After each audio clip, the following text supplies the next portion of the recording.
was reading some reviews on these, and one of the guys said he bent one of his brackets.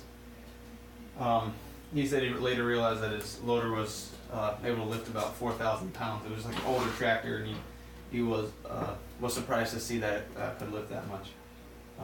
So, you know, what I was kind of thinking, if I thought these were going to be thinner, and I also didn't think his tractor, I had kind of read into it a little bit later on.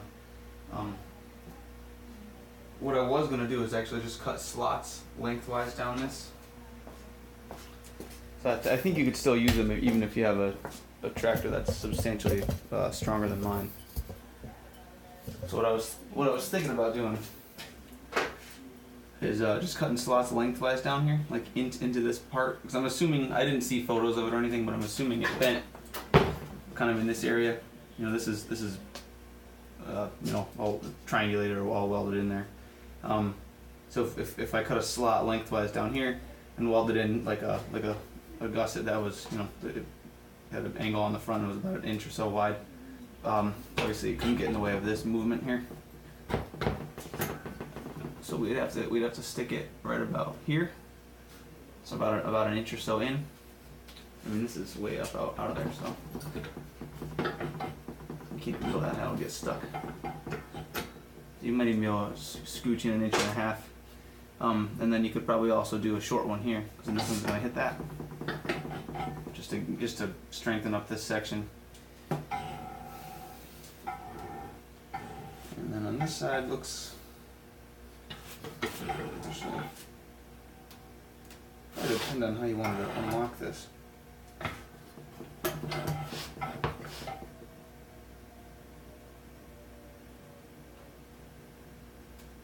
That actually could act as your stop on this side. So, I mean, I would want it to open this way and lock this way. So it's got to go past the lowest position, which would be, you know, pretty much where this is perfectly in line with these two. So when you go past it, it'll relieve some of the tension and keep it from going, you know, unlocking essentially. So if you let it go past that point and then go a little extra just for added safety, and then put your bump stop here, that'd probably be good. So then you could run two, you know, good sized gussets down there, and maybe even incorporate your brackets for the tractor on there. One of the things I'm concerned about, because my loader is weak and it's pretty small, is how far away I'm going to be putting my pivot pins for my bucket. So I kind of wanted to keep them as close as I could to this. I'm going to buy one of those spacer, what do we call those, the plates that mount to the back of the bucket or whatever you're putting on. I'm going to buy one of those, and I'm going to put these inside it and lock them in, and then do all my measurements there so I can't make any mistakes. But it would be ideal to get the pivot pins as close as I possibly could to this bracket, up to the point where they're too close, and you end up with you know, the loader arms hitting on this or hitting on part of the bucket or whatever. I'd like it to be as close as the bucket that I have right now, which I think is only, you know, 2 inches or so, maybe even less, from the pivot pin to the back edge of the bucket. So we have this plate, then we have the other plate, then we have the actual back of the bucket.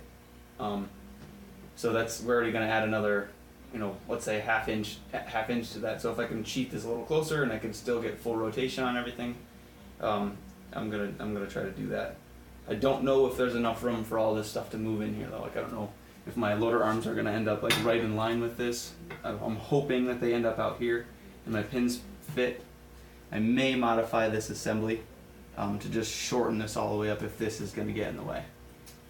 I might just make a different spud here. Where this pivot's on. This assembly probably you don't want to mess with too much. I mean, it doesn't really matter, but